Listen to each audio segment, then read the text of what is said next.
ਵਾਹਿਗੁਰੂ ਜੀ ਕਾ ਖਾਲਸਾ ਵਾਹਿਗੁਰੂ ਜੀ ਕੀ ਫਤਿਹ। ਤਰਸਦੀ ਤੇ ਭਟਕਦੀ ਲੁਕਾਈ ਨੂੰ ਧੰਨ ਗੁਰੂ ਨਾਨਕ ਸਾਹਿਬ ਜੀ ਨੇ ਆਪਣੇ ਪਾਵਨ ਉਪਦੇਸ਼ਾਂ ਦੇ ਨਾਲ ਅਜਿਹਾ ਸਵਾਰਿਆ ਅਤੇ ਸ਼ਿੰਗਾਰਿਆ। ਉਹਨਾਂ ਦੇ ਅੰਦਰੋਂ ਰੱਬੀ ਗੁਣ ਪ੍ਰਗਟ ਹੋ ਗਏ, ਭਰਮਾਂ ਦਾ ਹਨੇਰਾ ਦੂਰ ਹੋ ਗਿਆ, ਸਚਾਈ ਨੇ ਕਿਰਦਾਰ ਦਾ ਅੰਗ ਬਣਾ ਲਿਆ।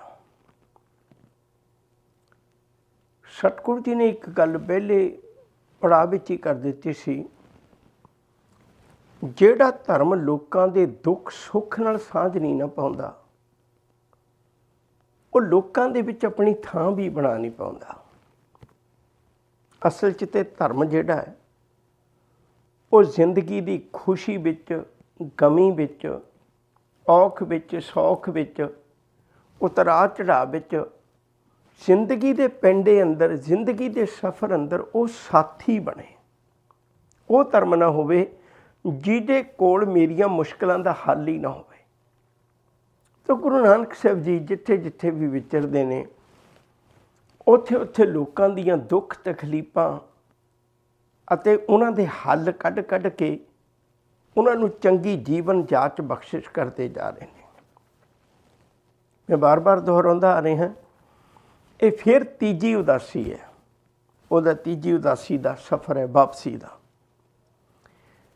ਸਤਿਗੁਰੂ ਜੀ ਹਸਨ ਅਬਦਾਲ ਦੀ ਧਰਤੀ 'ਤੇ ਬਲੀ ਕੰਧਾਰੀ ਨੂੰ ਲੁਕਾਈ ਦਾ, ਸੰਸਾਰ ਦਾ, ਲੋਕਾਂ ਦਾ ਸੇਵਾਦਾਰ ਬਣਾ ਕੇ ਹੰਕਾਰ ਦੀ ਟੀਸੀ 'ਤੇ ਚੜ੍ਹੇ ਬੈਠੇ ਨੂੰ ਨਿਮਰਤਾ ਦੀ ਬੁੱਕਲ ਵਿੱਚ ਬਿਠਾਇਆ।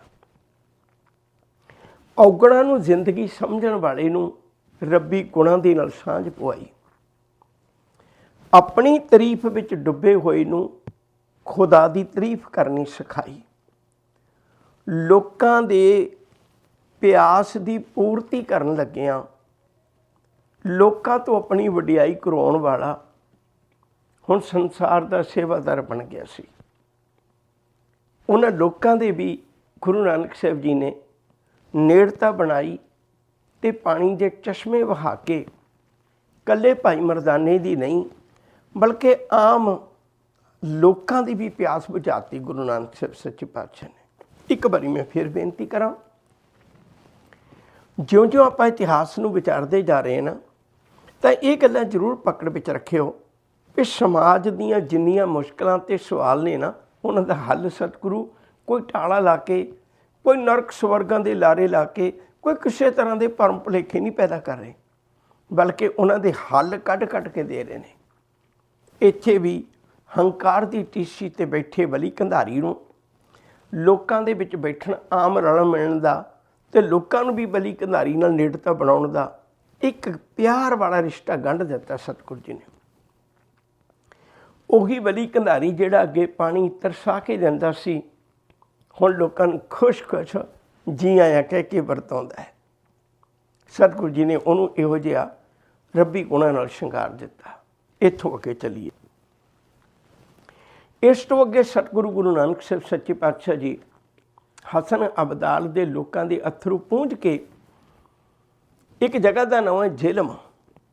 ਜ਼ਿਲ੍ਹਾ ਵੈਸੇ ਉਹ ਜੇਹਲਮ ਦੇ ਵਿੱਚ ਇੱਕ ਫਕੀਰ ਸੀ। ਇੱਥੇ ਉਹਦਾ ਨਾਂ ਇਤਿਹਾਸ ਨੇ ਬਾਲ ਬੁੰਦਾਈ ਲਿਖਿਆ। ਉਹ ਬੜੇ ਨੇਕ ਖਿਆਲਾਂ ਦਾ, ਧਾਰਮਿਕ ਖਿਆਲਾਂ ਦਾ ਬੰਦਾ ਸੀ। ਵਾਕਈ ਲੋਕਾਂ ਦੇ ਦੁੱਖ ਦਰਦ ਨੂੰ ਪਹਿਚਾਨਣ ਵਾਲਾ ਬੰਦਾ ਸੀ ਅਤੇ ਰੱਬ ਦੇ ਘਰ ਦੀਆਂ ਬਾਤਾਂ ਸਮਝਾਉਣ ਵਾਲਾ ਬੰਦਾ ਸੀ। ਇੱਕ ਬੇਨਤੀ ਹੋਰ ਕਰਾਂ, ਇਹ ਮੈਂ ਤੁਹਾਡੇ ਨਾਲ ਪਹਿਲਾਂ ਤੋਂ ਸਾਂਝੀ ਕਰਦਾ ਆ ਰਿਹਾ। ਗੁਰਮਤ ਕੈਸੀ ਹੈ, ਇਹ ਬਿਲਕੁਲ ਨਿਰਾਸ਼ਾਵਾਦੀ ਨਹੀਂ ਹੈ, ਬਿਲਕੁਲ ਆਸ਼ਾਵਾਦੀ ਹੈ।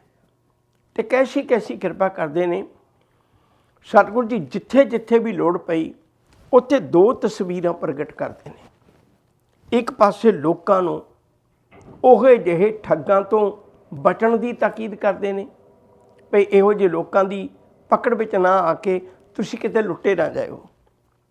ਉਹਨਾਂ ਠੱਗਾਂ ਦੀ ਪਹਿਚਾਣ ਵੀ ਕਰਵਾ ਰਹੇ ਨੇ, ਜਿਹੜੇ ਧਾਰਮਿਕ ਲਿਬਾਸ ਦਾ ਸਹਾਰਾ ਲੈ ਕੇ ਤੇ ਆਪਣੀ ਰੋਟੀ ਦੀ, ਆਪਣੀ ਪੇਟ ਪੂਰਤੀ ਦਾ ਵਸੀਲਾ ਬਣਾਈ ਬੈਠੇ ਨੇ।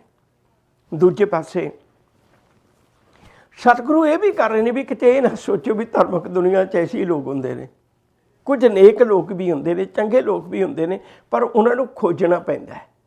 ਉਹ ਆਮ ਨਹੀਂ ਹੁੰਦੇ, ਆਮ ਨਹੀਂ ਪ੍ਰਗਟ ਹੁੰਦੇ, ਉਹ ਬੜੀ ਸਾਦਗੀ ਵਿੱਚ ਜਿਉਂਦੇ ਰਹਿੰਦੇ ਨੇ ਤੇ ਆਮ ਮਨੁੱਖ ਦੀਆਂ ਅੱਖਾਂ ਦੇ ਸਾਹਮਣੇ ਨਹੀਂ ਆਉਂਦੇ। ਹੁਣ ਠੱਗ ਨੇ ਤਾਂ ਬਹੁਤ ਖਿਲਾਰਾ ਕਰਨਾ ਹੁੰਦਾ ਕਿਉਂਕਿ ਨਵੇਂ ਗਾਹਕ ਭਰਨੇ ਨੇ, ਪਰ ਜਿਹੜੇ ਧਾਰਮਿਕ ਲੋਕ ਨੇ ਅਸਲ ਵਿੱਚ ਧਰਮੀ ਨੇ, ਅੰਦਰੋਂ ਰੱਬੀ ਗੁਣਾਂ ਨਾਲ ਸ਼ਿੰਗਾਰੇ ਨੇ।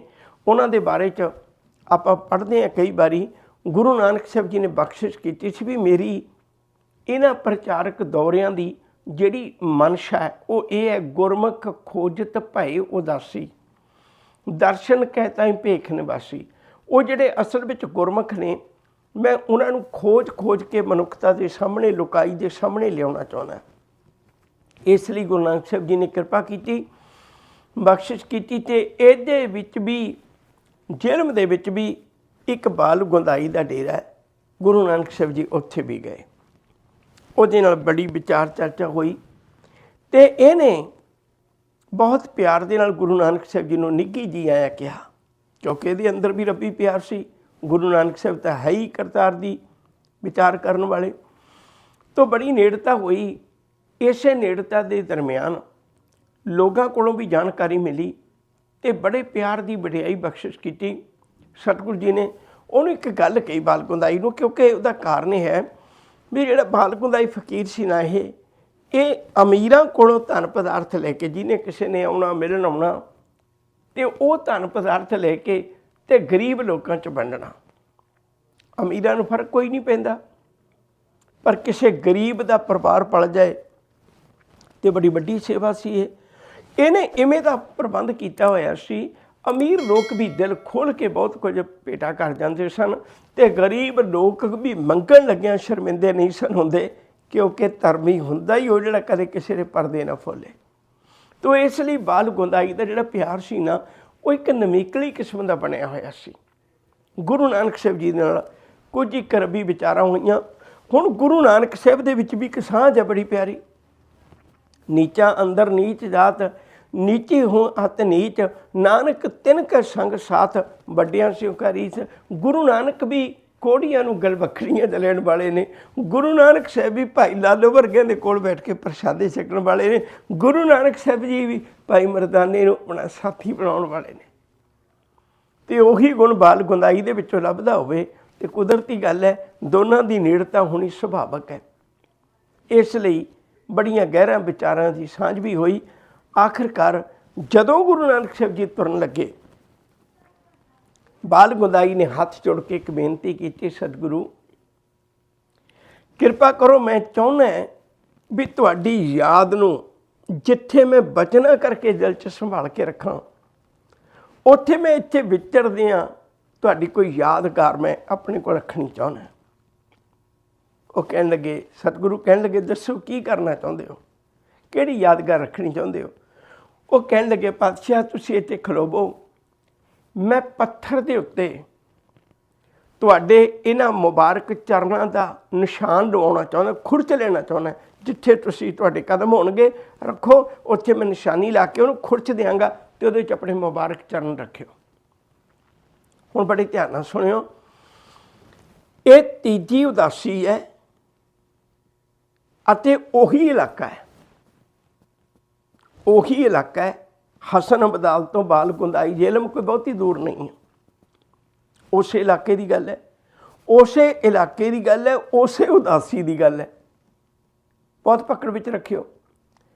ਪਰ ਅਸੀਂ ਉਹ ਪਹਾੜ ਦਾ ਪੰਜਾ ਤੇ ਬਹੁਤ ਮਸ਼ਹੂਰ ਕਰ ਦਿੱਤਾ।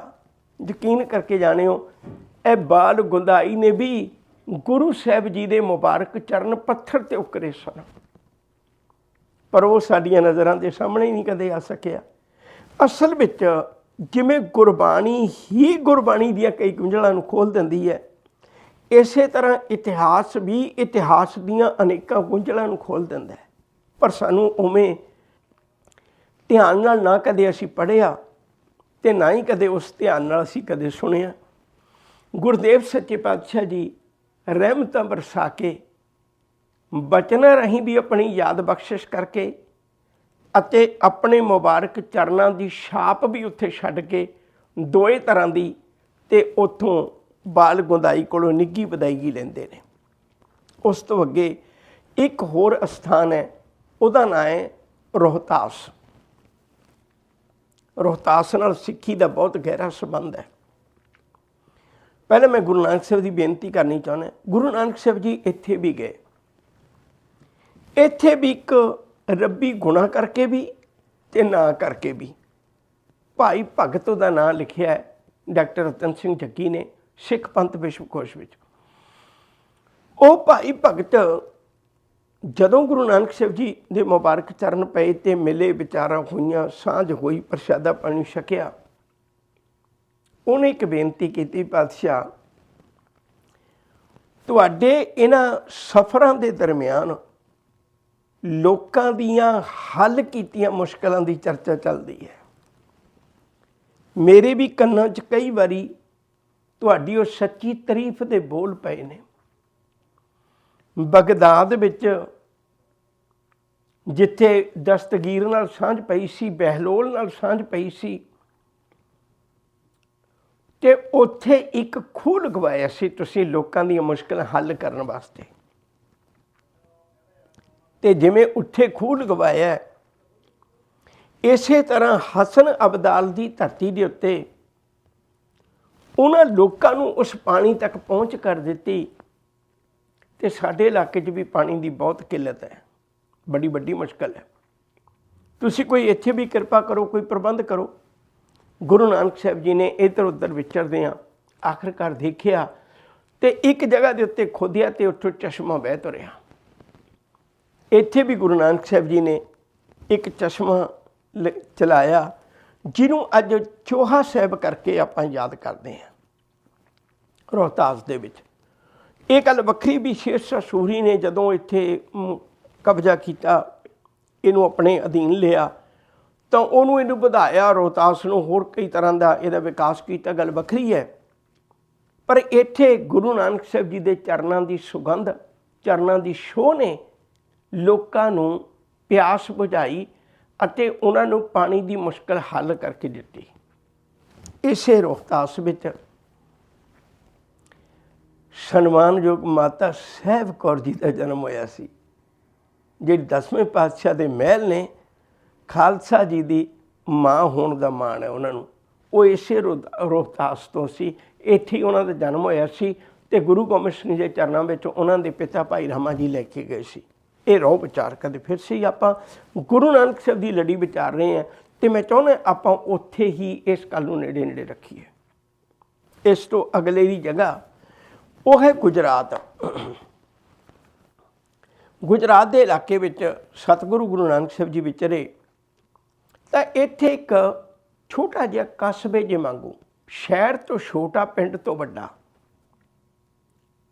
ਉਹ ਜਿਹੇ ਸੁੱਖ ਸਹੂਲਤਾਂ ਵਾਲਾ ਇੱਕ ਨਗਰ ਸੀ ਡੀਂਗਾ। ਇੱਥੇ ਵੀ ਇੱਕ ਫਕੀਰ ਰਹਿੰਦਾ ਸੀ,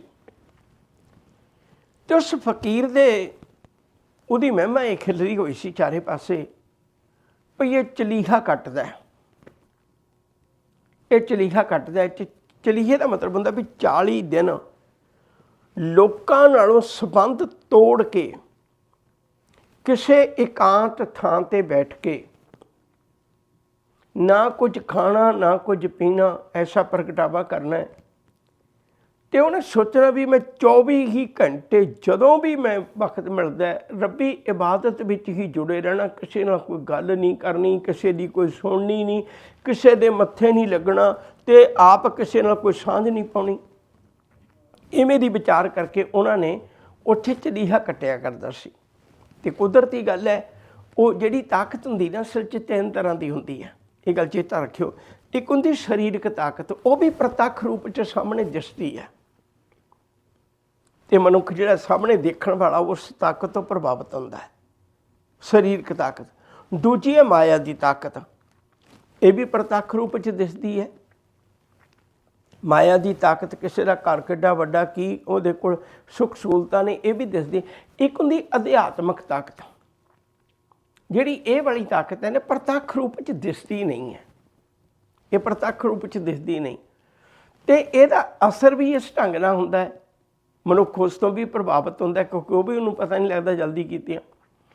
ਇਸ ਲਈ ਮਨੁੱਖ ਜਿਹੜੀ ਅਧਿਆਤਮਕ ਤਾਕਤ ਹੈ ਨਾ ਉਹ ਫਕੀਰੀ ਲਿਬਾਸ ਤੋਂ ਹਮੇਸ਼ਾ ਡਰਦਾ ਹੀ ਰਿਹਾ।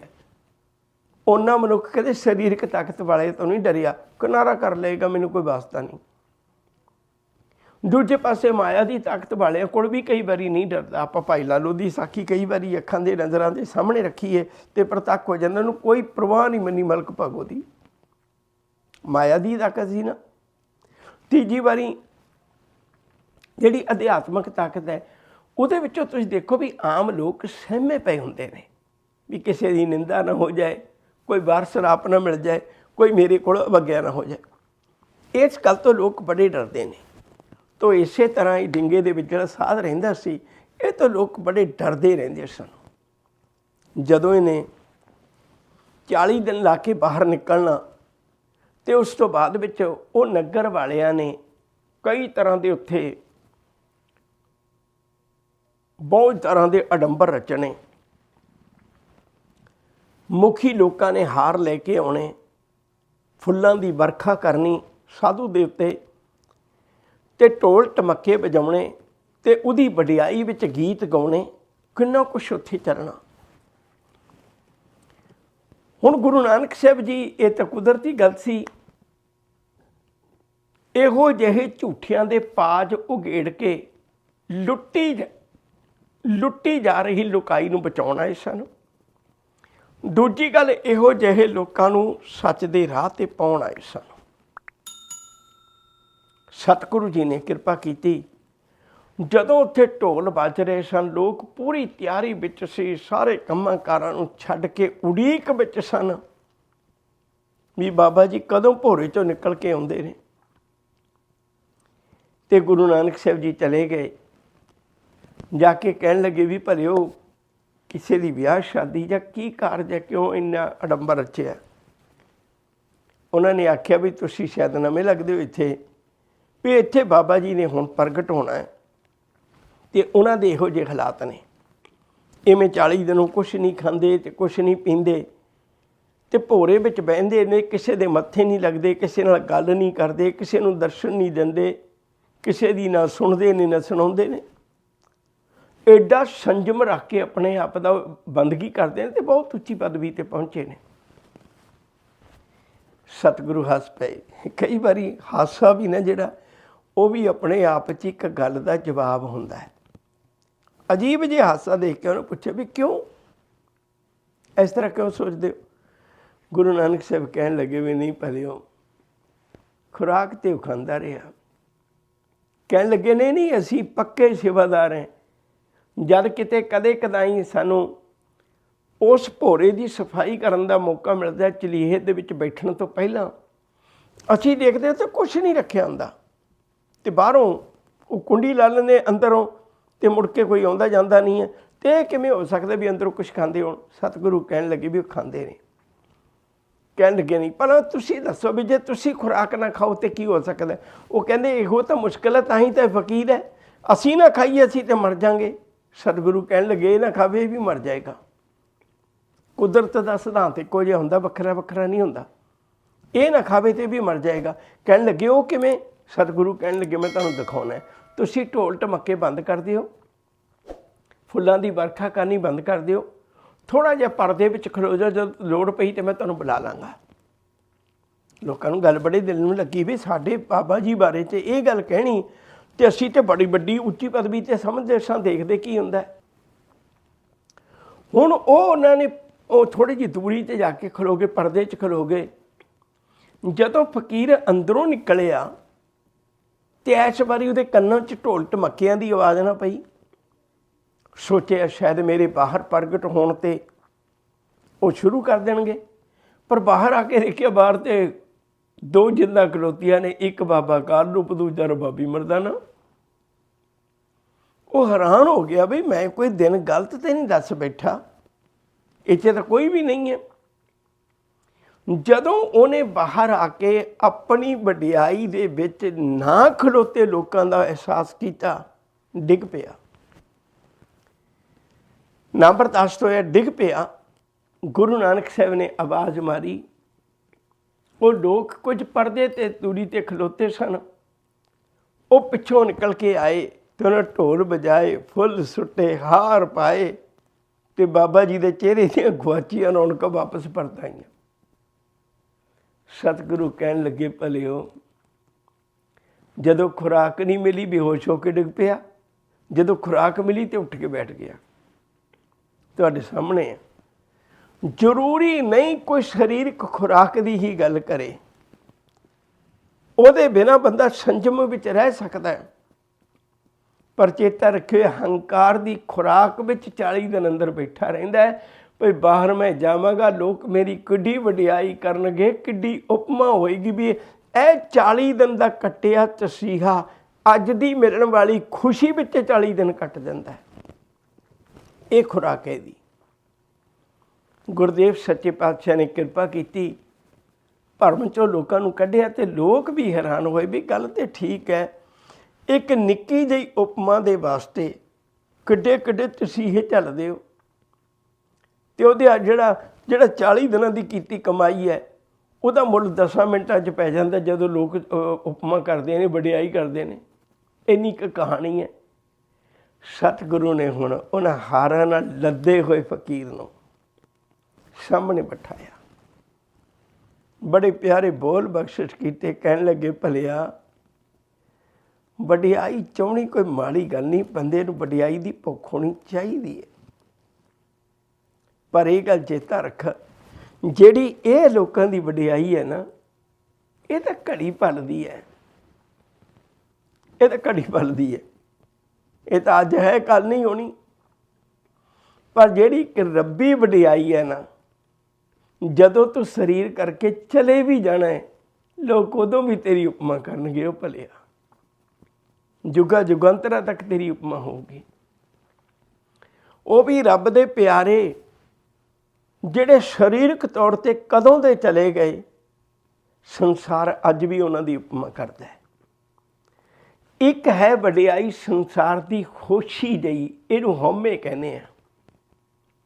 ਦੂਜੀ ਵਡਿਆਈ ਹੈ ਰੱਬ ਦੇ ਘਰ ਦੀ, ਜਿਹੜੀ ਜੁਗਾ ਜੁਗੰਤਰਾਂ ਤੱਕ ਮਨੁੱਖ ਨੂੰ ਜਿਉਂਦਾ ਰੱਖਦੀ ਹੈ। ਤੂੰ ਦੁਨੀਆ ਦੀ ਵਡਿਆਈਆਂ ਕਿਉਂ ਭੁੱਲਿਆ ਹੋਇਆ ਹੈ? ਦੁਨੀਆ ਦੀਆਂ ਵਡਿਆਈਆਂ 'ਚ ਕਿਉਂ ਭੁੱਲ ਗਿਆ? ਤੂੰ ਵਡਿਆਈ ਲੈਣੀ ਹੈ ਤੇ ਰੱਬ ਦੇ ਘਰ ਦੀ ਵਡਿਆਈ ਲੈ, ਪਰਮੇਸ਼ਰ ਦੇ ਘਰ ਦੀ ਵਡਿਆਈ ਲੈ। ਇਹਨਾਂ ਲੋਕਾਂ ਕੋਲੋਂ ਕੀ ਵਡਿਆਈ ਲੈਣੀ ਤੂੰ?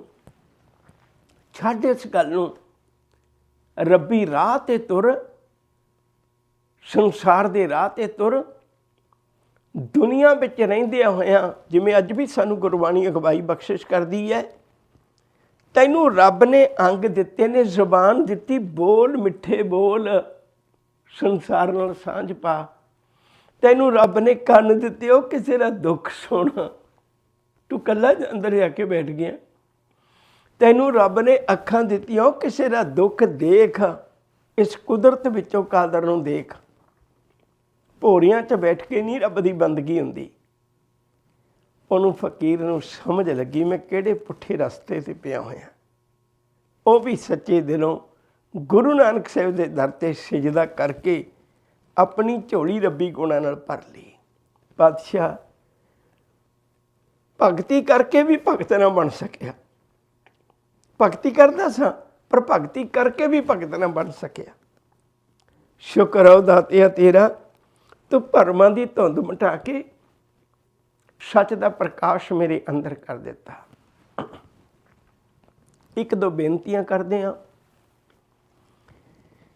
ਸੱਚ ਕਰਕੇ ਜਾਣਿਓ, ਇਹ ਭਾਈ ਗੁਰਦਾਸ ਜੀ ਦੀ ਤੁਕ ਨੂੰ ਅਸੀਂ ਗੁਰੂ ਨਾਨਕ ਸਾਹਿਬ ਦੇ ਸਿਰਫ ਜਨਮ ਕਾਲ ਨਾਲ ਹੀ ਸੰਬੰਧਿਤ ਕਰ ਲਿਆ, ਉਹਨਾਂ ਦੇ ਪ੍ਰਕਾਸ਼ ਦਿਵਸ ਨਾਲ ਹੀ ਸੰਬੰਧਿਤ ਕਰ ਲਿਆ। ਸਤਿਗੁਰੂ ਨਾਨਕ ਪ੍ਰਗਟਿਆ, ਮਿੱਟੀ ਧੁੰਦ ਜਗ ਚਾਨਣ ਹੋਆ। ਕਿਤੇ ਇਸ ਪੌੜੀ ਦੇ ਅਰਥ ਇਵੇਂ ਵੀ ਕਰਕੇ ਦੇਖੀਏ ਵੀ ਜਿਨ੍ਹਾਂ ਦੇ ਵੀ ਜੀਵਨ ਵਿੱਚ ਗੁਰੂ ਨਾਨਕ ਸਾਹਿਬ ਪ੍ਰਗਟ ਹੋ ਗਏ ਨਾ, ਉਹਨਾਂ ਦੇ ਅੰਦਰੋਂ ਭਰਮਾਂ ਦੀ ਧੁੰਦ ਦੂਰ ਹੋ ਗਈ, ਹਨੇਰਾ ਦੂਰ ਹੋ ਗਿਆ, ਤੇ ਉਹਨਾਂ ਦੇ ਅੰਦਰ ਇੱਕ ਸੱਚ ਦਾ ਪ੍ਰਕਾਸ਼ ਹੋ ਗਿਆ। ਸਤਿਗੁਰੂ ਨਾਨਕ ਪ੍ਰਗਟਿਆ, ਮਿੱਟੀ ਧੁੰਦ ਜਗ ਚਾਨਣ ਹੋਆ। ਸਾਰੇ ਸੰਸਾਰ ਦਾ ਉਹਨੂੰ ਚਾਨਣ ਹੋ ਗਿਆ। ਮੇਰੀ ਜ਼ਿੰਦਗੀ ਦਾ ਕੀ ਮਕਸਦ ਹੈ? ਸੰਸਾਰ ਵਿੱਚ ਮੈਂ ਕਰਨ ਕੀ ਆਇਆ? सच करके जाने हो। जिथे भी गुरुदेव जाते ने उत्थे अलाही बचनां नाल भुली भटकी लुकाई नूं रब दे राह ते तोड़ते हैं, बख्शिशां करते हैं। इत्थों भी निक्कियां वधाईगियां लैके सतगुरु जी धन गुरु नानक साहिब जी अहमदाबाद की धरती नूं आउंदे ने। हुण इस गल नूं चंगी तरह समझ लेना। पहली बेनती ये करा भी अहमदाबाद के असल च 3 नां ने। एक उहदा नां है सैदपुरा।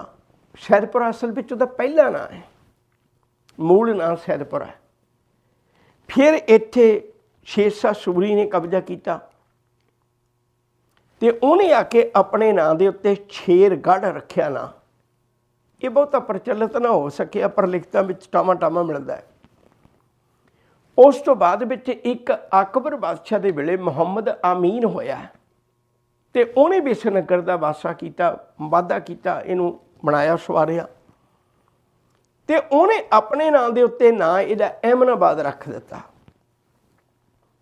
शेरगढ़ का समा पाके वो इन्नी महानता ना लै सकिया, पर 2 नां इतिहास के पन्नियां ते जां आम लोगों की बोल चाल में बराबर तुरे आ रहे हैं। एक सैदपुरा ते एक अहमदाबाद, एक कोई थां का नां है, इनू ख्याल में रखियो। हुण जे तुहानूं थोड़ा जिहा भी याद होवेगा, पिछली लड़ी तो सुनते आ रहे हो बराबर, गुरु नानक साहिब जी पहली उदासी वेले इसे अहमदाबाद की धरती उत्ते भाई लालो के घर आए सन ते उन्होंने कृपा करके सतगुरु जी ने मलक भागो नूं हक की रोटी खाण दी अते गरीबां दा लहू ना पीण दी जाच सिखाई सी। उन्होंने मनां विचों अपने प्यो लई कीते सराध ब्रह्म भोज आदि चक्रां चों कढ के एक नेक इंसान बनने की जाच सिखाई सी। इत्थे राणा रंक बराबरी का भी एक सतगुरु जी ने सबक सिखाया सी। उन्हें आख्या सी देखो भाई लाडो अणख की रोटी खांदा है, घर की रोटी खांदा है, अपनी दसां की रोटी खांदा, इहनूं किसी की परवाह नहीं। कैसा चंगा जीवन। गुरु नानक साहिब जी भाई लाडो के घर ही ठहरे सन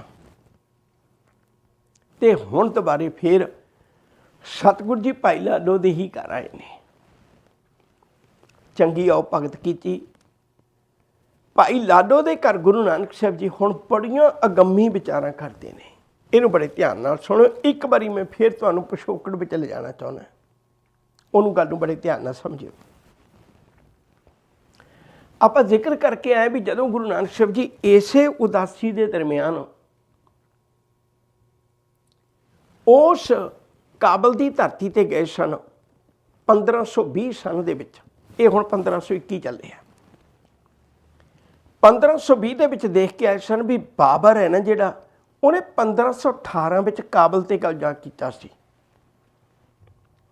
2 साल बाद गुरु नानक साहिब जी उत्थे चले गए। बाबर की कीती हुई तबाही का प्रतख निशाना गुरु नानक साहिब जी देख के आए ने।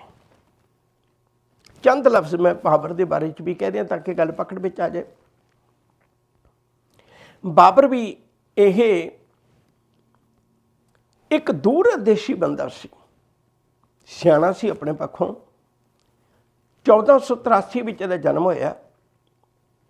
सिर्फ 12 साल की उम्र सी ये प्यो की, यदी उम्र जदों यदा प्यो चढ़ाई कर गया। तो उस तो बाद लोगों ने ये प्यो के कम चंगे सन, इस गल नूं लैके उन्होंने ये प्यो की थां ते इहनूं अगे अपने कबीले का सरदार चुन लिया। 12 साल की सिर्फ उम्र है बाबर की जदों अपने कबीले का मुखिया बन गया। यदी दूर अंदेशी ने अते अपने कबीले के बने हुए सरदार के कारण इन्हें अपना खिलारा खिलारना शुरू किया।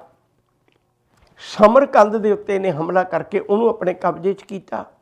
ये भुख होर चमकी तो इन्हें काबल के उत्ते अफगानिस्तान के विच उत्थे हमला करके तो उत्थों दे भी अपने अधीन कर लिया लोगों को। 1518 में गुरु नानक साहिब जी ने वो कीती हुई तबाही 1520 सन च अखी देख के आए ने। ਲੋਕਾਂ ਨਾਲ ਬਾਬਰ ਨੇ ਕਿਹੋ ਜਿਹਾ ਵਿਹਾਰ ਕੀਤਾ ਤੇ ਕਿੱਡਾ ਕੁ ਤਾਕਤਵਰ ਹੈ, ਉਹਦੀ ਫੌਜਾਂ ਦੀ ਕੀ ਤਾਕਤ ਹੈ, ਉਹਦੀ ਆਪਣੀ ਦੂਰ ਅੰਦੇਸ਼ੀ ਕੀ ਹੈ, ਸਾਰਾ ਕੁਝ ਗੁਰੂ ਨਾਨਕ ਸਾਹਿਬ ਜੀ ਸਮਝ ਵਿਚਾਰ ਕੇ ਆਏ ਨੇ। ਤੇ 1521 ਜਾ ਕੇ ਅਹਿਮਦਾਬਾਦ ਦਾ ਹਾਲ ਦੇਖਦੇ ਨੇ। ਅਹਿਮਦਾਬਾਦ ਦਾ ਹਾਲ ਇਹ ਹੈ ਭਈ ਇੱਥੋਂ ਦੇ ਅਮੀਰਜ਼ਾਦੇ ਦਿਨ ਰਾਤ ਵਿਕਾਰਾਂ ਦੀ ਦੁਨੀਆ ਵਿੱਚ ਭਟਕੇ ਹੋਏ ਨੇ। ਜਿਹੜੀਆਂ ਇਸਤਰੀਆਂ ਨੇ ਉਹ ਵੀ ਇਹਨਾਂ ਨੂੰ ਸਮਝਾਉਣ ਦੀ ਬਜਾਏ ਦਿਨ ਰਾਤ ਆਪਣੇ ਆਪ ਨੂੰ ਸ਼ਿੰਗਾਰਨ ਵਿੱਚ, ਬਿਰਤੀਆਂ ਭੜਕਾਉਣ ਵਿੱਚ, ਮਾਣ ਮੱਤੀਆਂ, ਸਾਰੇ ਆਪਣੀ ਜ਼ਿੰਦਗੀ ਦੇ ਫਰਜ਼ਾਂ ਤੋਂ ਭੁੱਲੇ ਹੋਏ, ਦਿਨ ਅਤੇ ਰਾਤ ਜਿਨ੍ਹਾਂ ਦੀ ਭੈੜੀ ਸੋਚ ਵਿੱਚ ਗੁਜ਼ਰਦੇ ਨੇ, ਇਹੋ ਜਿਹੇ ਹਾਲਾਤਾਂ ਵਿੱਚ ਵਿਚਰ ਰਹੇ ਨੇ। ਤੇ ਇਹ ਹਾਲਾਤ ਦੇਖ ਕੇ ਦੂਜੇ ਪਾਸੇ ਬਾਬਰ ਚੜ੍ਹੇ ਆ ਰਹੇ ਹਿੰਦੁਸਤਾਨ ਨੂੰ, ਤੇ ਉਹ ਕਾਬਲ ਵਿੱਚ ਕੀ ਕਰਕੇ ਆਏ ਆ, ਇਹ ਸਾਰਾ ਕੁਝ ਪ੍ਰਤੱਖ ਸਬੂਤ ਸਾਹਮਣੇ। ਹੁਣ ਗੁਰੂ ਨਾਨਕ ਸਾਹਿਬ ਜੀ ਭਾਈ ਲਾਲੋ ਦੇ ਘਰ ਬੈਠੇ ਹੋਏ ਭਾਈ ਮਰਦਾਨੇ ਦੀ ਰਬਾਬ ਦੇ ਨਾਲ ਉੱਥੋਂ ਦੇ ਲੋਕਾਂ ਨੂੰ ਸੁਚੇਤ ਕਰਦੇ ਨੇ, ਕਿਉਂਕਿ ਸਤਸੰਗ ਤਾਂ ਹੁੰਦੀ ਸੀ। ਸਤਸੰਗ ਤਾਂ ਜਿੱਥੇ ਵੀ ਗੁਰੂ ਨਾਨਕ ਸਾਹਿਬ ਜਾਂਦੇ ਸਨ, ਕੀਰਤਨ ਹੁੰਦਾ ਸੀ, ਨਜ਼ਦੀਕੀ ਲੋਕ ਆ ਕੇ ਸੁਣਨ ਲੱਗ ਪੈਂਦੇ ਸਨ ਤੇ ਵਿਚਾਰਾਂ ਤੋਂ ਪ੍ਰਭਾਵਿਤ ਹੁੰਦੇ ਸਨ। ਇੱਥੇ ਵੀ ਭਾਈ ਲਾਲੋ ਦਾ ਘਰ ਸਤਸੰਗ ਦਾ ਘਰ ਬਣਿਆ ਪਿਆ ਸੀ। ਗੁਰੂ ਨਾਨਕ ਸਾਹਿਬ ਜੀ ਨੇ ਭਾਈ ਲਾਲੋ ਦੇ ਘਰ ਬੈਠ ਕੇ ਇਹ ਸ਼ਬਦ ਉਚਾਰਿਆ ਸੀ, ਦਾਤਾਰ ਨੇ ਕਿਰਪਾ ਕੀਤੀ, ਜੈਸੀ ਮੈਂ ਆਵੈ ਖਸਮ ਕੀ ਬਾਣੀ, ਤੈਸਲਾ ਕਰੀ ਗਿਆਨ ਵੇਲਾ ਲੋ, ਪਾਪ ਕੀ ਜੰਜ ਲੈ ਕਾਬਲੋਂ ਧਾਇਆ, ਜੋਰੀ ਮੰਗੇ ਦਾਨ ਵੇਲਾ ਲੋ, ਸ਼ਰਮ ਧਰਮ ਦੋ ਛੱਪ ਖਲੋਏ, ਕੂੜ ਫਿਰੇ ਪ੍ਰਧਾਨ ਵੇਲਾ ਲੋ, ਕਾਦੀਆਂ ਬਾਹਮਣ ਕੀ ਗੱਲ ਥੱਕੀ, ਧਰਮੀ ਲੋਕ ਵੀ ਆਪਣਾ ਫਰਜ਼ ਨਹੀਂ ਨਿਭਾ ਰਹੇ, ਚਲੋ ਇਹ ਤਾਂ ਭੁੱਲ ਗਏ। ਕਾਦੀਆਂ ਬਾਹਮਣ ਕੀ ਗੱਲ ਥੱਕੀ, ਅਗਤ ਪੜੈ ਸ਼ੈਤਾਨ ਵੇਲਾ ਲੋ। ਸਤਿਗੁਰੂ ਜੀ ਨੇ ਉਹ ਸਾਰੀਆਂ ਗੱਲਾਂ ਬਾਬਰ ਦੇ ਆ ਕੇ ਇੱਥੇ ਤਬਾਹੀ ਕਰਨ ਤੋਂ ਪਹਿਲਾਂ ਸੰਗਤ ਨੂੰ, ਲੋਕਾਂ ਨੂੰ, ਅਹਿਮਦਾਬਾਦ ਦੇ ਵਾਸੀਆਂ ਨੂੰ ਸਮਝਾਇਆ, ਉਹਨਾਂ ਨੂੰ ਇਸ ਗੱਲ ਤੋਂ ਜਾਣੂ ਕਰਵਾਇਆ। ਦਾਤਾਰ ਜੀ ਨੇ ਕਿਰਪਾ ਕੀਤੀ, ਸਮਝਾਇਆ ਵੀ ਖੁਰਾਸਾਨ ਖਸਮਾਨਾ ਕੀਆ, ਹਿੰਦੁਸਤਾਨ ਡਰਾਇਆ। ਖੁਰਾਸਾਨ ਉਹਨਾਂ ਇਲਾਕੇ ਦੇ ਦੇਸ਼ਾਂ ਨੂੰ ਕਿਹਾ ਜਾਂਦਾ, ਉਸ ਇਲਾਕੇ ਨੂੰ। ਖਸਮਾਨਾ ਕੀਆ ਭਾਵ ਉੱਥੋਂ ਦੇ ਲੋਕਾਂ ਦੀ ਜ਼ਿੰਮੇਵਾਰੀ ਸੰਭਾਲ ਕੇ ਬਾਬਰ ਉਹ ਇੱਧਰਲੇ ਪਾਸੇ ਨੂੰ ਆ ਰਿਹਾ। ਖੁਰਾਸਾਨ ਖਸਮਾਨਾ ਕੀਆ, ਹਿੰਦੁਸਤਾਨ ਡਰਾਇਆ, ਆਪੇ ਦੋਸ਼ ਨਾ ਦੇਈ ਕਰਤਾ, ਜਮ ਕਰ ਮੁਗਲ ਚੜਾਇਆ। ਕਹਿਣ ਲੱਗੇ ਇਹਨਾਂ ਲੋਕਾਂ ਦੇ ਕੀਤੇ ਹੋਏ ਕਰਮਾਂ ਦੀ ਗੱਲ ਉਹਨਾਂ ਦੇ ਤੁਹਾਡੇ ਸਾਹਮਣੇ ਇੱਕ ਦਿਨ ਆ ਜਾਣੀ ਹੈ। ਔਰ ਜਦੋਂ ਬਾਬਰ ਨੇ ਆ ਕੇ, ਬਾਬਰ ਹੁਣ ਇੱਥੋਂ ਦਾ ਭੇਤੀ ਹੋ ਚੁੱਕਾ ਹੋਇਆ ਸੀ, ਕਿਉਂਕਿ ਨੇ 1519 ਵਿੱਚ 2 ਹਮਲੇ ਹਿੰਦੁਸਤਾਨ 'ਤੇ ਕੀਤੇ, ਇੱਥੋਂ ਦੀ ਗੱਲ ਨੂੰ ਸਮਝ ਚੁੱਕਾ ਸੀ। 1520 ਦੇ ਵਿੱਚ ਫਿਰ ਹਮਲਾ ਕੀਤਾ, ਯਾਦ ਰੱਖੋ ਜੀ। 1521 ਵਿੱਚ ਫਿਰ ਹਮਲਾ ਕੀਤਾ ਜਿਹਦਾ ਜ਼ਿਕਰ ਚੱਲ ਰਿਹਾ, ਔਰ 1526 ਦੇ ਵਿੱਚ ਫਿਰ ਦੁਬਾਰੇ ਪਾਣੀਪਤ ਦੇ ਮੈਦਾਨ ਵਿੱਚ, ਪਾਣੀਪਤ ਦੀਆਂ ਪ੍ਰਸਿੱਧ 3 ਲੜਾਈਆਂ ਵਿੱਚੋਂ ਇੱਕ ਲੜਾਈ ਇੱਥੇ ਬਾਬਰ ਦੀ ਹੈ, ਔਰ ਉਹਦੇ ਵਿੱਚੋਂ ਉਹਨੇ ਇਬਰਾਹਿਮ ਲੋਧੀ ਨੂੰ ਹਰਾ ਕੇ ਤੇ ਮੁਗਲ ਬਾਦਸ਼ਾਹੀ ਦਾ ਜਿਹੜਾ ਆਰੰਭ ਬਾਬਰ ਨੇ ਕੀਤਾ ਸੀ, ਯਾਦ ਰੱਖੋ ਜੀ, ਜਿਹੜੀ ਮੈਂ ਬੇਨਤੀ ਕਰਨ ਲੱਗਾ ਸਾਂ। ਹੁਣ ਜਦੋਂ ਬਾਬਰ ਨੇ ਆ ਕੇ ਇੱਥੇ ਆ ਕੇ ਤਬਾਹੀ ਮਚਾਈ, ਜਿਨ ਸਿਰ ਸੋਹਣ ਪੱਟੀਆਂ ਮੰਗੀ ਪਾਏ ਸੰਦੂਰ, ਸਿਰ ਕਾਤੀ ਮੁਨੀਅਨ ਗਲ ਵਿੱਚ ਆਵੇ ਧੂੜ, ਮਹਿਲਾਂ ਅੰਦਰ ਹੁੰਦੀਆਂ ਹੁਣ ਬਹਿਣ ਨਾ ਮਿਲਣ ਹਜ਼ੂਰ, ਆਦੇਸ਼ ਬਾਬਾ ਆਦੇਸ਼, ਆਦ ਪੁਰਖ ਤੇਰਾ ਅੰਤ ਨਾ ਪਾਇਆ, ਕਰ ਕਰ ਦੇਖੇ ਵੇਸ਼, ਜਦੋਂ ਸੀਆਂ ਵਿਆਹੀਆਂ ਲਾੜੇ ਸੋਹਣ ਪਾਸ, ਹੀ ਡੋਲੀ ਚੜ੍ਹ ਆਈਆਂ ਦੰਦ ਖੰਡ ਕੀਤੇ ਰਾਸ। ਕਹਿਣ ਲੱਗੇ ਉਹਨਾਂ ਦਾ ਮਨ ਇੰਨਾ ਵਿਕਾਰੀ ਹੋ ਗਿਆ, ਲੱਖ ਲੈਣ ਬੈਠੀਆਂ ਲੱਖ ਲੈਣ ਖੜੀਆਂ, ਘਰੀ ਸ਼ੁਆਰੇ ਖਾਂਦੀਆਂ ਮਾਨਣ ਸੇਜੜੀਆਂ। ਦੂਜੇ ਪਾਸੇ ਉਹਨਾਂ ਲੋਕਾਂ ਦਾ ਹਾਲ ਸੀ, ਸ਼ਾਹਾਂ ਸੁਰਤ ਗਵਾਈਆਂ ਰੰਗ ਤਮਾਸ਼ੇ ਚਾਏ, ਉਹਨਾਂ ਨੇ ਆਪਣੇ ਫਰਜ਼ਾਂ ਨੂੰ ਭੁੱਲ ਗਏ। ਜਦੋਂ ਗੁਰੂ ਨਾਨਕ ਸਾਹਿਬ ਜੀ ਨੇ ਸੁਚੇਤ ਕੀਤਾ ਤੇ ਬਾਬਰ ਦੇ ਚੜ੍ਹ ਕੇ ਆਉਣ ਦੀ ਖਬਰ ਆਮ ਫੈਲ ਗਈ, ਲੋਕਾਂ ਦੇ ਵਿੱਚ ਵੀ ਚਰਚਾ ਦਾ ਕਾਰਨ ਬਣ ਗਿਆ। ਹੁਣ ਉਹਨਾਂ ਨੇ ਵਿਚਾਰ ਵੀ ਕੀਤੀ ਵੀ ਸਾਨੂੰ ਪ੍ਰਬੰਧ ਕਰਨਾ ਚਾਹੀਦਾ ਕੁਝ ਨਾ ਕੁਝ। ਤੇ ਉਹਨਾਂ ਹਾਕਮਾਂ ਨੇ ਕੀ ਕੀਤਾ ਉਸ ਵੇਲੇ, ਹਾਕਮਾਂ ਨੇ ਪ੍ਰਬੰਧ ਇਹ ਕੀਤਾ ਭਈ ਉਹਨਾਂ ਨੇ ਕੁਝ ਮੰਤਰ ਪੜ੍ਹਨ ਵਾਲੇ ਪੀਰਾਂ ਫਕੀਰਾਂ ਨੂੰ ਇਕੱਠੇ ਕਰਕੇ ਬਿਠਾ ਲਿਆ। ਤੇ ਉਹਨਾਂ ਪੀਰਾਂ ਫਕੀਰਾਂ ਨੇ ਵੀ ਇਹ ਬਹਾਨਾ ਲਾਤਾ ਵੀ ਜਦੋਂ ਕਿਤੇ ਬਾਬਰ ਚੜ੍ਹ ਕੇ ਆਇਆ ਨਾ, ਅਸੀਂ ਇਹੋ ਜਿਹੇ ਮੰਤਰ ਪੜ੍ਹਾਂਗੇ ਤੇ ਜਿਹੜੇ ਮੁਗਲ ਨੇ ਨਾ ਚੜ੍ਹ ਕੇ ਆ ਰਹੇ ਉਹ ਅੰਨੇ ਹੋ ਜਾਣਗੇ, ਤੁਹਾਡੇ ਤੱਕ ਤਾਂ ਕਿਸੇ ਨੇ ਪਹੁੰਚਣਾ ਨਹੀਂ, ਤੁਸੀਂ ਫਿਕਰ ਨਾ ਕਰੋ। ਅਵੇਸਲੇ ਹੋ ਗਏ। ਇੱਕ ਬਾਬਰ ਦੀ ਆਉਣ ਦੀ ਗੱਲ, ਉਹਦਾ ਲੰਮਾ ਤਜਰਬਾ, ਉਹ 12 ਸਾਲ ਦਾ ਹਾਕਮ ਬਣਿਆ, ਆਪਣਾ ਕਬੀਲੇ ਦਾ ਸਰਦਾਰ ਬਣਿਆ, ਉਹਦੇ ਕੋਲ ਕਿੱਡਾ ਵੱਡਾ ਤਜਰਬਾ, 12 ਸਾਲ ਤੋਂ ਬਾਅਦ ਕਰਦਾ ਹੀ ਆ ਰਿਹਾ। ਇਹ ਕਰੀਬ ਹੁਣ 36-37 ਸਾਲਾਂ ਦੇ ਨੇੜੇ ਦੀ ਉਮਰ ਉਹਦੀ, ਤੁਸੀਂ ਵਿਚਾਰ ਕੇ ਦੇਖੋ। ਤੇ ਉਦੋਂ ਉਹਦੇ ਕੋਲ ਏਡਾ ਵੱਡਾ ਤਜਰਬਾ, ਉਹਨੇ ਸਮਰਕੰਦ 'ਤੇ ਕਬਜ਼ਾ ਕੀਤਾ, ਉਹਨੇ ਕਾਬਲ 'ਤੇ ਕਬਜ਼ਾ ਕੀਤਾ, ਉਹਨੇ ਹਿੰਦੁਸਤਾਨ ਦੇ ਉੱਤੇ ਕਬਜ਼ਾ 1519 'ਚ 2 ਹਮਲੇ ਕੀਤੇ, 21 'ਚ ਕੀਤਾ। ਉਹ ਇਸ ਹਮਲੇ ਦੇ ਦਰਮਿਆਨ ਉਹ ਸਾਰਾ ਕੁਛ ਉਹਦੇ ਕੋਲ ਤਜਰਬਾ ਹੈ। ਤੇ ਇੱਧਰ ਇਹਨਾਂ ਦੇ ਕੋਲ ਕੀ ਸੀ, ਇਹਨਾਂ ਨੇ ਤਾਂ ਆਪਣੇ ਹਥਿਆਰ ਚੁੱਕੇ ਬਿਨਾਂ ਦੇਖੇ ਵੀ ਕਿਸੇ ਕੰਮ ਆਉਣਗੇ। ਇਹਨਾਂ ਹਥਿਆਰਾਂ ਦੀ ਸੰਭਾਲ ਬਿਨਾਂ ਕੀਤੀ, ਨਾ ਫੌਜ ਨੂੰ ਤਿਆਰ ਕੀਤਾ, ਨਾ ਉਸ ਤਰ੍ਹਾਂ ਦਾ ਉਪਦੇਸ਼ ਦਿੱਤਾ, ਬਲਕਿ ਕੀ ਕੀਤਾ, ਹੈਰਾਨੀ ਦੀ ਗੱਲ ਹੈ, ਕੀਤਾ ਸਿਰਫ ਇਹ ਭਈ ਪੀਰ ਫਕੀਰ ਇਕੱਠੇ ਕਰ ਲਏ ਵੀ ਮੰਤਰ ਪੜਾਂਗੇ ਤੇ ਗੱਲ ਹੋ ਜਾਏਗੀ। ਮੰਤਰ ਦੇਖੋ ਸ਼ਬਦਾਵਲੀ ਉਹੀ ਹੁੰਦੀ ਹੈ, ਪਰ ਉਹਦਾ ਗਿਆਨ ਵੱਖਰਾ ਵੱਖਰਾ ਹੁੰਦਾ ਹੈ। ਗੁਰਮਤਿ ਵਿੱਚ ਵੀ ਮੰਤਰ ਸ਼ਬਦ ਹੈ, ਪਰ ਜਿਹੜਾ ਇਹ ਮੰਤਰ ਹੈ, ਮੰਤਰ ਦਾ ਅਰਥ ਹੁੰਦਾ ਹੈ ਵੀ ਕਿਸੇ ਨੇ ਮੰਤਰ ਪੜ੍ਹਨਾ ਤੇ ਕਿਸੇ ਗੈਬੀ ਸ਼ਕਤੀ ਨੇ ਆ ਕੇ ਸਾਡਾ ਕੋਈ ਕੰਮ ਕਰ ਜਾਣਾ। ਗੁਰਮਤਿ ਵਿੱਚ ਵੀ ਮੰਤਰ ਹੈ। ਗੁਰਮਤਿ ਵਿੱਚ ਮੰਤਰ ਦਾ ਅਰਥ ਹੁੰਦਾ ਸਲਾਹ, ਵੀ ਆ ਮੈਂ ਤੈਨੂੰ ਸਲਾਹ ਦਿੰਦਾ, ਜੇ ਤੂੰ ਇਵੇਂ ਕਰੇਂਗਾ ਤਾਂ ਦੁੱਖ ਨਹੀਂ ਭੋਗੇਂਗਾ। ਸ਼ਬਦ ਮੰਤਰ ਇਕੱਠਾ ਹੀ ਹੈ, ਪਰ ਵੱਖੋ ਵੱਖਰੇ ਅਰਥ ਨੇ। ਇਹਨਾਂ ਦੇ ਸਨਾਤਨੀ ਧਰਮ ਵਿੱਚ ਅਰਥ ਇਹ ਨੇ ਵੀ ਮੈਂ ਮੰਤਰ ਪੜ੍ਹਾਂ, ਮੈਂ ਭੋਰਿਆਂ 'ਚ ਬੈਠ ਕੇ ਮੰਤਰ ਪੜ੍ਹਾਂ ਤੇ ਕੋਈ ਆ ਕੇ ਗੱਲ ਕਰ ਜਾਏ।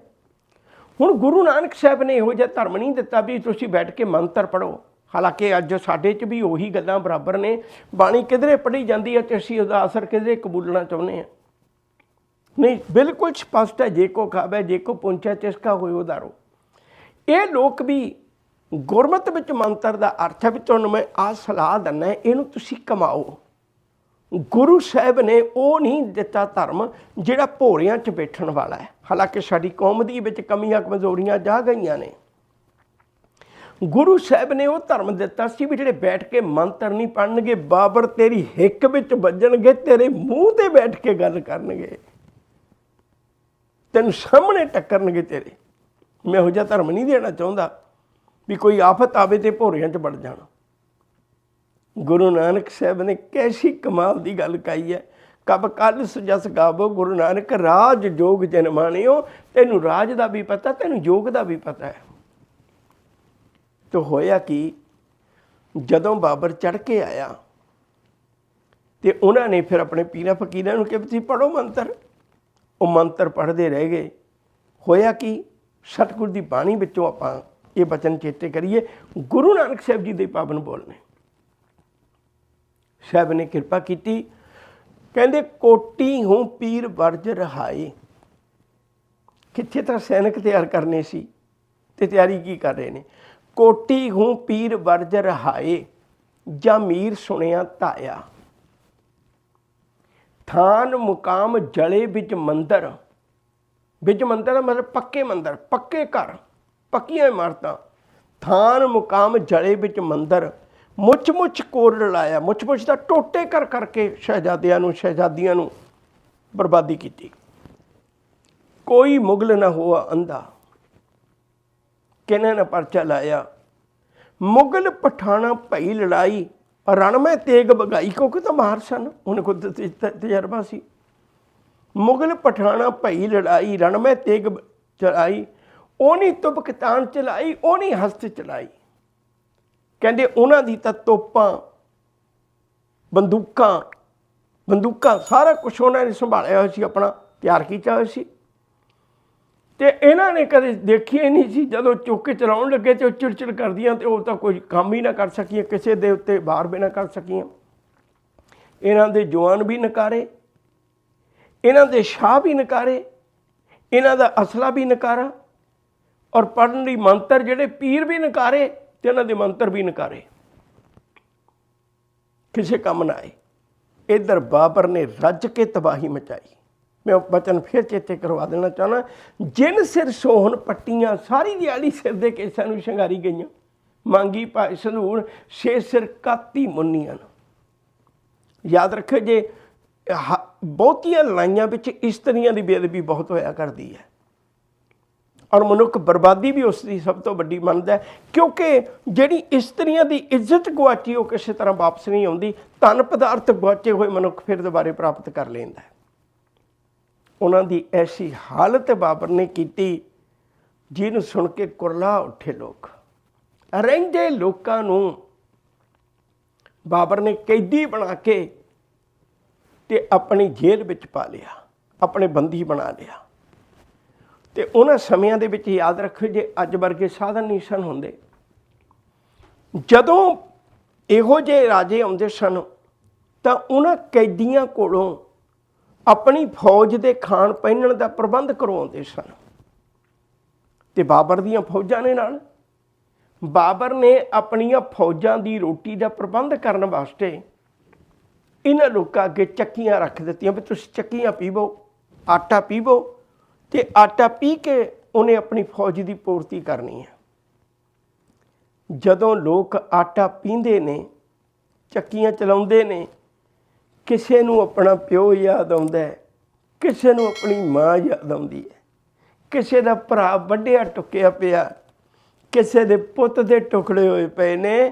अपने घरां दे विचों एडे एडे अमीर घरां चों जले हुए मंदिर, जले हुए घर उन्हां दे अखां दे सामने ने।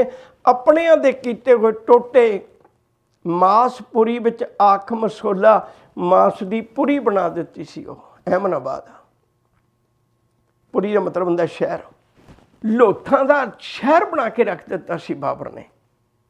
वो अपणियां नूं चेते कर करके कोई अपनी घरवाली नूं, कोई धी नूं, कोई पुੱਤ नूं, किसी ना किसी का कोई ना कोई विछड़िया सी। उन्हां नूं याद कर करके रो रहे ने, ते उत्तों रोंदियां दियां अथरू तक की ने पुंजने सन, उत्तों चक्कियां चलाउणियां पै रहीआं ने। धन गुरु नानक साहब सच्चे पातशाह, किन्नी क वारी तैनूं सिदक दा सजदा कराउंदा पिया, तेरी कोई मुश्किल नहीं सी। तू चाहुंदा ते उस भाई लालो दे घरों अगे पिछे हो जांदा, पर इस वेले सुचेत भी कीता। वक़्त दे हाकम दी बोली नहीं बोली, टणका के कहा भी ओह पाप की जंज ले काबलों ताया। ये फौज नहीं है, पाप की जंज है। ये बाबर हाकम नहीं है, मैनू तो लगता है ये एक समझ लो पाप की जंज का लाड़ा है। इवें आया है, जोरी मंगे दान वेला लो, ये जबरदस्ती इन्हां कोलों लै रहा है। हर एक बंदा अपने फर्जां नूं भुलिया बैठा है। गुरु नानक साहब ने फिर किरपा की, उन कैदियां दे कोल बैठ अमृतमई बाणी दे शब्द गावे, जिनके बंके करी ना आया। अणगिणत तरीकों के नाल शब्द गा के सतगुरु जी ने 4 वक्खो वक्खरे शब्द गुरु ग्रंथ साहिब की पवित्र बाणी विच अंकित ने। कदे ख्याल करियो, जैसी में आवे खसम की बाणी तलंग राग का शब्द है। वक्खो वक्खरे शब्द ने। जिन सिर सोहन पट्टियां, ये आसा राग का शब्द है। वक्खो वक्खरे समयां दे उत्ते खुरासान खसमाना की है भी आसा राग का शब्द है। वक्खो वक्खरे समयां दे उत्ते सतगुरु जी ने शब्द गा के उन्हां लोकां नूं फिर समझाया भी जो हुण सिर ते पई है ना, उन्हूं संभालो। जदों उन्हां लोकां दे हमदर्दी बन के, नुमाइंदा बन के लोकां दे दुख दर्दां नूं दवाई बना के गुरु नानक साहब जी अगलेरे समय दे लई सुचेत करते हैं, भलिओ हुण तुहानूं सज़ा तां मिली है क्योंकि तुसीं पहलां संभालिया नहीं। अग्गों दे जे चेती है तां कायत मिले सजाए। ਜੇ ਤੁਸੀਂ ਪਹਿਲਾਂ ਸਿਆਣੇ ਹੁੰਦੇ ਤੇ ਅੱਜ ਤੁਹਾਨੂੰ ਸਜ਼ਾ ਨਾ ਭੁਗਤਣੀ ਪੈਂਦੀ। ਹੁਣ ਅੱਗੇ ਨੂੰ ਸਿਆਣੇ ਹੋਣ ਦੀ ਲੋੜ ਹੈ। ਤੇ ਗੁਰੂ ਨਾਨਕ ਸਾਹਿਬ ਜੀ ਜਦੋਂ ਇਹ ਸਾਰਾ ਕੁਛ ਕਰ ਹੀ ਰਹੇ ਸਨ ਤਾਂ ਉਸ ਵੇਲੇ ਇਹ ਖਬਰ ਬਾਬਰ ਦੇ ਕੋਲ ਵੀ ਪਹੁੰਚੀ। ਸਾਖੀ ਸਾਹਿਤ ਵਿੱਚੋਂ ਜ਼ਿਕਰ ਹੈ ਭਈ ਬਾਬਰ ਨੇ ਗੁਰੂ ਨਾਨਕ ਸਾਹਿਬ ਜੀ ਨੂੰ ਮਿਲਣਾ ਚਾਹਿਆ। ਆਖਰਕਾਰ ਮਿਲਾਪ ਹੋਇਆ। ਸਤਿਗੁਰੂ ਗੁਰੂ ਨਾਨਕ ਸਾਹਿਬ ਨੇ ਬਾਬਰ ਨੂੰ ਵੀ ਸਮਝਾਇਆ, ਬਾਬਰ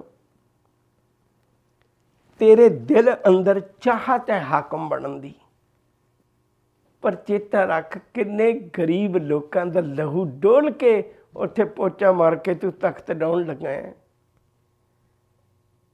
ਐਵੇਂ ਨਹੀਂ ਸਤਿਗੁਰੂ ਨੇ ਆਖਿਆ ਸੀ ਕਲ ਕਾਤੀ ਰਾਜੇ ਕਸਾਈ ਧਰਮ ਭੰਗ ਕਰ ਉੱਡ ਰਿਹਾ। ਜਿਨ੍ਹਾਂ ਰਾਜਿਆਂ ਨੇ ਆਪਣੀ ਪ੍ਰਜਾ ਦੇ ਦੁੱਖ ਦਰਦਾਂ ਦੇ ਵਿੱਚ ਸਹਾਈ ਹੋਣਾ ਸੀ ਉਹ ਤਾਂ ਕਸਾਈ ਬਣੇ ਬੈਠੇ ਨੇ। ਬਾਬਰ ਦੇ ਫਰਜ਼ਾਂ ਤੋਂ ਜਾਣੂ ਕਰਵਾਇਆ। ਕੁਝ ਇੱਕ ਐਸਾ ਜ਼ਿਕਰ ਵੀ ਹੈ, ਜਦੋਂ ਗੁਰੂ ਨਾਨਕ ਸਾਹਿਬ ਜੀ ਤੇ ਬਾਬਰ ਦੀ ਮੁਲਾਕਾਤ ਹੋਈ ਤਾਂ ਉਦੋਂ ਬਾਬਰ ਕਹਿਣ ਲੱਗਾ ਵੀ ਬਾਬਾ ਬੜੀ ਚੰਗੀ ਕਿਸਮਤ ਵਾਲਾ। ਸਾਹਿਬ ਕਹਿੰਦੇ ਕਿਉਂ? ਕਹਿੰਦੇ ਇੱਥੇ ਜਿੱਥੇ ਤੂੰ ਖਲੋਤਾ ਨਾ, ਇਹ ਜਿੱਥੇ ਵੀ ਮੈਂ ਜਾਣਾ ਇੱਕ ਛੋਟੀ ਜਿਹੀ ਥਾਂ ਨਿਸ਼ਚਿਤ ਹੁੰਦੀ ਹੈ, ਮੈਂ ਖਾਣਾ ਉੱਥੇ ਮੈਂ ਹੋਣਾ ਜਾਂ ਕੋਈ ਮੇਰਾ ਬਹੁਤ ਖਾਸ ਹੋਵੇ ਉਹ ਆਉਂਦਾ ਹੈ। ਇੱਥੇ ਮੈਂ ਸ਼ਰਾਬ ਦਾ ਪਿਆਲਾ ਪੀ ਕੇ ਸਾਰੇ ਦਿਨ ਦੇ ਦੁੱਖ ਸੁੱਖ ਭੁੱਲ ਜਾਣਾ ਤੇ ਆਰਾਮ ਦੀ ਨੀਂਦ ਸੌਣਾ। ਜਦੋਂ ਮੈਂ ਸ਼ਰਾਬ ਦਾ ਪਿਆਲਾ ਹੱਥ ਵਿੱਚ ਪਕੜਦਾ ਤੇ ਮੈਂ ਆਪਣੇ ਆਪ ਨੂੰ ਕਹਿਣਾ ਬਾਬਰ ਬਾ ਐਸ਼ ਗੋਸ਼ ਕੇ ਆਲਮ ਦੁਬਾਰਾ ਨਹੀਂ ਇਸ਼ਟ। ਬਾਬਰ ਐਸ਼ ਕਰ ਕਿਉਂਕਿ ਦੁਨੀਆ 'ਚ ਦੁਬਾਰੇ ਨਹੀਂ ਆਉਣਾ। ਸਤਿਗੁਰੂ ਕਹਿਣ ਲੱਗੇ ਤਾਂ ਵਾਕਈ ਜਗ੍ਹਾ ਬਹੁਤ ਵਧੀਆ। ਕਹਿਣ ਲੱਗੇ ਬਾਬਰ ਮੈਂ ਤੈਨੂੰ ਉਸੇ ਥਾਂ ਤੇ ਖਲੋ ਕੇ ਫਿਰ ਕਹਿਣ ਲੱਗਾ, ਬਾਬਰ ਤੂੰ ਲੋਕਾਂ ਦੇ ਦੁੱਖ ਦਰਦ ਦੀਆਂ ਚੀਕਾਂ ਸੁਣਨੀ ਹੁੰਦੀਆਂ ਤੇਰੇ ਕੋਲੋਂ। ਜਿਨ੍ਹਾਂ ਦੇ ਪੁੱਤ ਉਜਾੜ ਦਿੰਦਾ, ਜਿਨ੍ਹਾਂ ਦੇ ਸੁਹਾਗ ਉਜਾੜ ਦਿੰਦਾ, ਜਿਨ੍ਹਾਂ ਦੇ ਘਰ ਉਜਾੜ ਦਿੰਦਾ, ਜਿਨ੍ਹਾਂ ਦੀਆਂ ਜ਼ਿੰਦਗੀਆਂ ਉਜਾੜ ਦਿੰਦਾ, ਇਹ ਕਹਿ ਵੀ ਉਹਨਾਂ ਦੀਆਂ ਚੀਕਾਂ ਸੁਣਨੀ ਹੁੰਦੀਆਂ। ਤੂੰ ਸ਼ਰਾਬ ਦੇ ਪਿਆਲੇ ਨਾਲ ਆਪਣੇ ਆਪ ਨੂੰ ਅੰਨਾ ਕਰ ਲੈਣਾ। ਕਿੰਨਾ ਚੰਗਾ ਹੋਵੇ ਜੇ ਕਿਤੇ ਤੂੰ ਆਪਣੇ ਜੀਵਨ ਵਿੱਚ ਲੋਕਾਂ ਦਾ ਮਦਦਗਾਰ ਬਣੇ, ਸਹਾਈ ਬਣੇ। ਰਾਜ ਤੂੰ ਫਿਰ ਵੀ ਕਰੇਂਗਾ ਪਰ ਇਵੇਂ ਪਾਪ ਕਰਕੇ ਨਹੀਂ। ਸਤਿਗੁਰਾਂ ਨੇ ਕਿਰਪਾ ਕੀਤੀ ਸੀ, ਬਾਬਰ ਨੂੰ ਸਮਝਾਇਆ ਸੀ। ਕਹਿੰਦਾ ਤੂੰ ਤਾਂ ਇੱਥੇ ਖਲੋ ਕੇ ਕਹਿਣਾ ਬਾਬਰ ਬਾ ਐਸ਼ ਗੋਸ਼ ਕੇ ਆਲਮ ਦੁਬਾਰਾ ਨੇਸ਼ਟ, ਪਰ ਮੈਂ ਤੈਨੂੰ ਕਹਿਣਾ ਬਾਬਰ ਬਾ ਹੋਸ਼ ਗੋਸ਼ ਕੇ ਆਲਮ ਦੁਬਾਰਾ ਨੇਸ਼ਟ। ਪ੍ਰਿੰਸੀਪਲ ਗੰਗਾ ਸਿੰਘ ਨੇ ਲਿਖੇ ਬੋਲ ਨੇ, ਬਾਬਰ ਐਸ਼ ਨਾ ਕਰ, ਬਾਬਰ ਹੋਸ਼ ਕਰ, ਹੋਏ ਤੂੰ ਦੁਨੀਆ 'ਚ ਦੁਬਾਰੇ ਨਹੀਂ ਆਉਣਾ। ਆਪਣੀ ਸ਼ਖਸੀਅਤ ਨੂੰ ਦਾਗੀ ਨਾ ਕਰੋ, ਪਾਪ ਦੇ ਦਾਗ ਨਾ ਲਾ। ਲੋਕਾਂ ਦੇ ਘਰ ਉਜਾੜ ਕੇ ਆਪਣੀ ਹਕੂਮਤ ਵਸਾਉਣ ਵਾਲੇ ਆ, ਇੱਕ ਦਿਨ ਤੋਂ ਵੀ ਉੱਜੜ ਜਾਣਾ। ਗੁਰੂ ਨਾਨਕ ਸਾਹਿਬ ਨੇ ਬਾਬਰ ਨੂੰ ਜਾਣੂ ਕਰਵਾਇਆ। ਕਹਿੰਦੇ ਨੇ ਵੀ ਉਸ ਤੋਂ ਬਾਅਦ ਵਿੱਚ ਬਾਬਰ ਨੇ ਸ਼ਰਾਬ ਨਹੀਂ ਪੀਤੀ, ਇੱਕ ਵੱਖਰੀ ਗੱਲ ਹੈ, ਪਰ ਮੈਂ ਬੇਨਤੀ ਕਰਾਂ ਗੁਰੂ ਨਾਨਕ ਸਾਹਿਬ ਨੇ ਕਿਰਪਾ ਕੀਤੀ। ਦੋ ਗੱਲਾਂ ਕਹਿ ਕੇ ਮੈਂ ਸਮਾਪਤੀ ਵਾਲੇ ਪਾਸੇ ਨੂੰ ਆਵਾਂ। ਨੰਬਰ 1, ਸਤਿਗੁਰ ਜੀ ਨੇ ਭੋਰਿਆਂ ਵਿੱਚ ਬੈਠੇ ਹੋਏ ਲੋਕਾਂ ਨੂੰ ਕੱਢ ਕੇ ਮਨੁੱਖਤਾ ਦੀ ਸੇਵਾ ਚਲਾਇਆ। ਹਮ ਜਾਂ ਗੌਂਸ ਦਾ ਜ਼ਿਕਰ ਵੀ ਆਪਾਂ ਪਿੱਛੇ ਪੜ੍ਹ ਚੁੱਕੇ ਹੋਏ ਹਾਂ। ਢਿੰਗਾ ਪਿੰਡ ਵਿੱਚ ਇਸ ਵਾਰੀ ਇਸ ਉਦਾਸੀ ਦੇ ਵਿੱਚ ਵੀ ਪੜ੍ਹ ਚੁੱਕੇ ਹੋਏ ਹਾਂ। ਲੋਕਾਂ 'ਤੇ ਕਹਿਰ ਹੋ ਰਿਹਾ, ਤੁਸੀਂ ਭੋਰਿਆਂ 'ਚ ਬੈਠੇ ਹੋ। ਮੈਂ ਬੇਨਤੀ ਕਰਨੀ ਚਾਹੁੰਦਾ ਇਤਿਹਾਸ ਦੇ ਵਿੱਚੋਂ ਰੋਸ਼ਨੀ ਲਵੋ। ਸਿੱਖ ਜਗਤ ਵਿੱਚ ਵੀ ਅੱਜ ਉਹਨਾਂ ਭੋਰਿਆਂ 'ਚ ਬੈਠਣ ਵਾਲੇ ਲੋਕਾਂ ਦੀ ਉਪਮਾ ਜ਼ਿਆਦਾ ਬਣਾ ਦਿੱਤੀ ਗਈ, ਜਦ ਕਿ ਅਸੀਂ ਗੁਰਮਤਿ ਤੋਂ ਲਾਮੇ ਹੋ ਗਏ। ਦੂਜੀ ਬੇਨਤੀ ਕਰਾਂ, ਗੁਰੂ ਨਾਨਕ ਸਾਹਿਬ ਜੀ ਨੇ ਕਿਰਪਾ ਕੀਤੀ, ਆ ਬਿਲਕੁਲ ਸਾਡੀਆਂ ਅੱਖਾਂ ਦੇ ਸਾਹਮਣੇ ਗੁਰਬਾਣੀ ਵਿੱਚੋਂ ਇਹ ਬਚਨ ਨੇ, ਕੋਟੀ ਹੂੰ ਪੀਰ ਬਰਜ ਰਹਾਏ। ਅਜਿਹੀ ਕਰਾਮਾਤ ਕੋਈ ਨਹੀਂ ਵਰਤੀ, ਨਹੀਂ ਤੇ ਕਿੰਨੇ ਲੋਕਾਂ ਦੇ ਉੱਤੇ ਕਹਿਰ ਹੋਇਆ। ਸਤਿਗੁਰੂ ਜੀ ਨੇ ਸਪਸ਼ਟ ਲਿਖਿਆ, ਕੋਈ ਮੁਗਲ ਨਾ ਹੋਆ ਅੰਧਾ ਕਿਨਾਂ ਨਾ ਪਰਚਾ ਲਾਇਆ। ਬਲਕਿ ਕਿਵੇਂ ਦੀ ਲੜਾਈ ਹੋਈ, ਕਿਵੇਂ ਤਬਾਹੀ ਮਚਾਈ, वो बचन मैं तुहाडे नाल साझे कीते। कोटी हूँ पीर बरज रहाए, जमीर सुनिया ताया, थान मुकाम जले विच मंदिर मुच मुच कोर रलाया। कोई मुगल ना हुआ अंधा किन्ने न परचा लाया। मुगल पठाना भई लड़ाई, रण में तेग बगाई। ओनी तुब कतान चलाई, ओनी हस्त चलाई। जिनकी चीरी दरगाह पाटी, कहना मर ना पाई। ते अज भी मैं हथ जोड़ बेनती करदा हूँ, जंतरां मंतरां पिछे पैण वाले हो, गुरमत नूं समझो, गुरु नूं बाणी नूं समझो। सतगुरु जी ने इहो जे जंतरां मंतरां दियां किसे करामातां दियां गल्लां नहीं कीतियां, बल्कि लोकां नूं संसार नूं सच दे नाल जुड़न दी ताकीद कीती है। अज भी असीं उत्थे ही खलोते हैं जिस भरमां दी धुंद नूं मिटा के गुरु नानक साहब ने सच दा प्रकाश कीता सी। अज असीं उवें ही फिर भटकदे फिर रहे हैं। आओ अपने जीवन विच उन्हां तत्थां नूं धारण करिए। केवल कुछ दिन गा लेना सब ते वड्डा सतगुरु नानक जिनकर राखी, मेरी इहदे नाल कोई फर्क नहीं पैण लगा। उन्हां बचनां नूं गाउंदिआं होइआं अपने दिलां 'च भी मन विच भी प्रवानगी करिए। मैं अपने जीवन विच गुरु दे दित्ते उपदेशां नूं कमावां, करामातां जियां कथा कहानियां छड्डदे आं, साडे सामने है सारा कुछ। गुरु चरनां नाल जुड़िए, गुरु के उपदेशों नूं जीवन में कमाइए, अंदर धारण करिए। मैं बार बार गल दोहराना रहना, फिर कल्ले सिद्ध ही नहीं, फिर साडी भी जुबान, साडा भी अंदर कवेगा सिद्ध बोलन शुभ वचन, धन नानक तेरी वड्डी कमाई। सतगुरु कृपा करे ये गावे सुने बोल साडे हिरदे च वस जाण। जो गुरु ने कहा, जो गुर कहे सोई भल मानो, उन्होंने असीं भली करके मन के अपने जीवन में धारण करिए। भुला चुकां दी खिमा जी, प्यार नाल आखो वाहिगुरू जी का खालसा वाहिगुरू जी की फतेह।